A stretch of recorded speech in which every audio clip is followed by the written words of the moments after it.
This is the story about Bouncy the lion.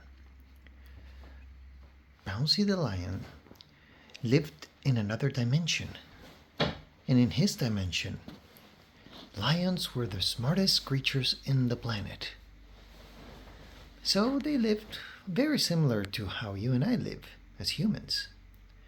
He had a social life, he had friends, he even had a job, just like many humans do. It's just that he was a lion and his name was Bouncy. Bouncy loved to do gymnastics in his world, would run and chase gazelles and other sports that they had in his dimension. But he felt like there was more to being a lion than just chasing gazelles and other sports. And one night, he went to sleep and he had a dream.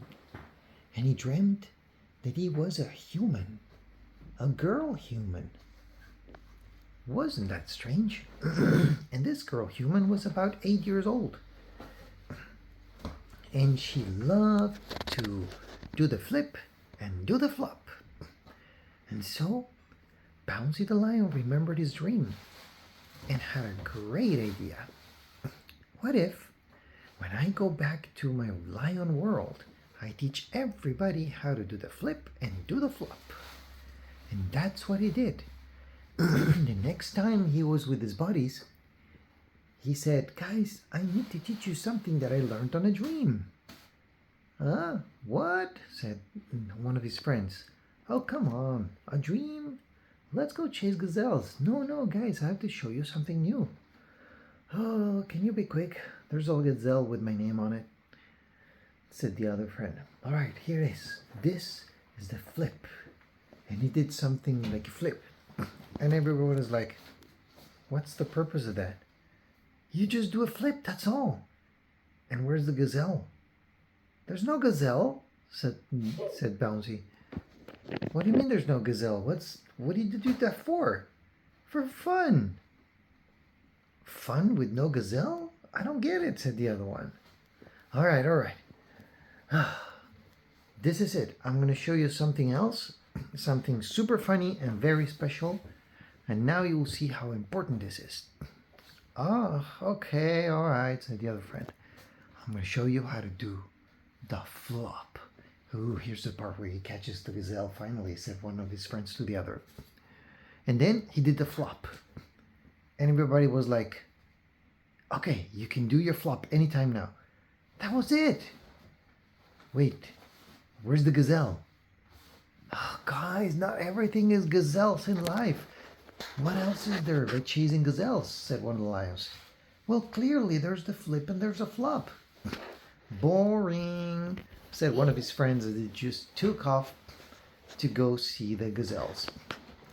And that's the story of a lion that did the flip and the flop from another dimension, and nobody took him seriously. The end. Best story ever.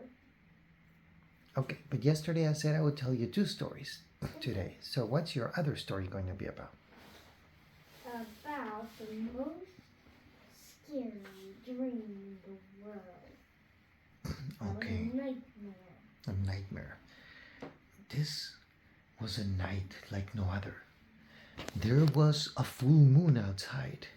Some say that even the coyotes were too scared to howl that night at the moon, because the spirit of the terrible nightmares was about to claim his victim. A kid named Alex would have the most scary dream of his life. Alex's dad was telling him a story about a lion that did the flip and did the flop. As usual, Alex loved the story and then went to bed. And when he was dreaming about normal things that kids dream, not knowing that soon horror would ensue. In his dream, Alex had a visit from his friend, let's call him, no, Stephen. Yeah, his friend Stephen. Because this is not you, it's another Alex. And so his friend Stephen came to play with Alex. And they were having so much fun outside and they were building fires. Any relation, any similarities with real life is pure coincidence, okay? This is just a story. But this was Alex's dream. Alex was dreaming about playing with Stephen. And turns out that in his dream, it was way too hot. So hot indeed that they went to get ice cream. And, oh no, I can't say this. This is horrible. Okay, promise you're not going to scream, okay? The ice cream was gone. Alex's dad had eaten the last of it. His mouth was all filled with chocolate. Alex was like, Dad, what have you done? His dad started crying. I'm sorry. I didn't know that Stephen would come. I didn't know that it would be hot. Forgive me. Alex said, Dad, this is terrible. We're never gonna get over this. This is horrible. Oh, the terror. And suddenly, Alex woke up in terror. His heart was beating. Oh, it was just a dream, said Alex. I better go to sleep. And so, the nightmare monster walked away from Alex and went to see Alex's mom. Oh, she's sleeping soundly, Mwah, said the monster. I think I'm gonna enter his dreams. And so, Mommy was dreaming about walking dogs and taking pictures of the dogs when suddenly a dog, every time Mommy took the picture of a dog, it would change colors. It was horrible. Mommy could never get a good picture of this dog. Not just that, but every time she would take a picture of the dog, when she would look at the picture, the dog would look like he was making funny faces. He was mocking her. This could not be allowed. It was terrible. There was no solution. No matter how many pictures he took, she could never get a good one. In one of the pictures, the dog had his head almost all the way up to his butt. In another picture, he was trying to bite his ear. In another picture, his eyes were looking up and he was sniffing one of his farts. In another picture, he had a stick, but it was bigger than his whole face. All you could see was the stick. This was incredibly bad. The world was about to end. Can you imagine if the owners of the dog would see that? What would they say? What would they do? Suddenly, Mommy woke up. Her heart was pounding horribly. She let out a sob. Oh, okay, don't cry. It was just a dream.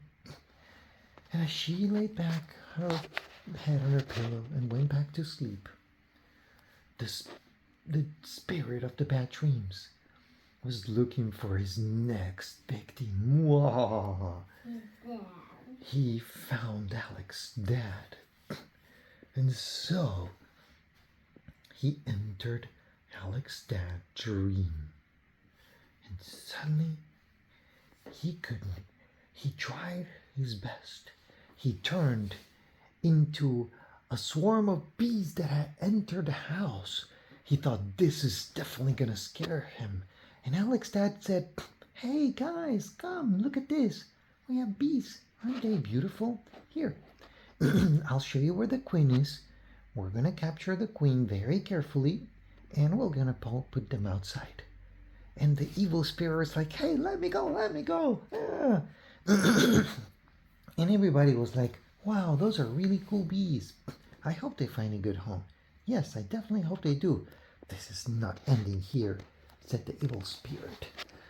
All right, guys, I'm going to cut the grass. Just let me know if you need anything. Bye.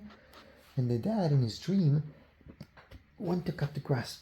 As soon as he started, the evil spirit turned into an engine trouble and got inside of the engine and wrecked everything, and the lawnmower going plop, plop, plop, plop, plop. This is not good. I have an idea. Alex, come, let's figure out a problem together. Let's play detective. And it was like the best dream ever.